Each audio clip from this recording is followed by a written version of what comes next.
কম সময় কম উপকরণ দিয়ে কিভাবে নুডলস পাকোড়া তৈরি করা যায় সেটাই আমি আজ আপনাদের দেখাবো। পাকোড়া তৈরির জন্য এখানে আমি নুডলস গুলোকে সিদ্ধ করে নিয়েছি। সিদ্ধ করা নুডলসে সবগুলো উপকরণ দিয়ে দিব। দিয়ে দিচ্ছি একটা ডিম, কুচি করে রাখা পেঁয়াজ, গাজর, কাঁচামরিচ, একটু জিরের গুঁড়ো, 1 চিমটি হলুদ, 1.5 চামচ মরিচ গুঁড়ো, ম্যাজিক মশলা, নুডলসের সাথে থাকে মশলা, চাট মশলা। এখানে আমি আরও 1 প্যাকেট মশলা অ্যাড করে দিচ্ছি।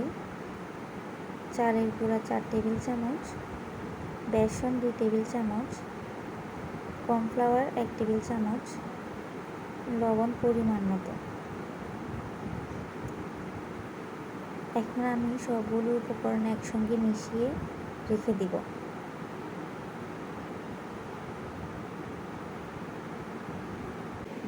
এই তো দেখতেই পাচ্ছেন আমার মাখানো কমপ্লিট হয়ে গিয়েছে। কড়াইতে তেল বসিয়ে দিয়েছি, তেল গরম হয়ে গেলে পাকোড়াগুলো দিয়ে দেব। পাকোড়াগুলো বাদামি কালার হয়ে আসলে নামিয়ে নিব। এই তো একে একে করে আমি সবগুলো পাকোড়া ভেজে নিব। আমি আবারও একবার পাকোড়াগুলো দেখিয়ে দিলাম।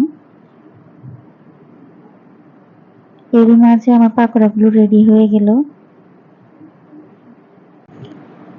আশা করছি আমার এই ছোট রেসিপিটি আপনাদের ভালো লাগবে। ভালো লাগলে আমার সাথে থাকবেন। ধন্যবাদ।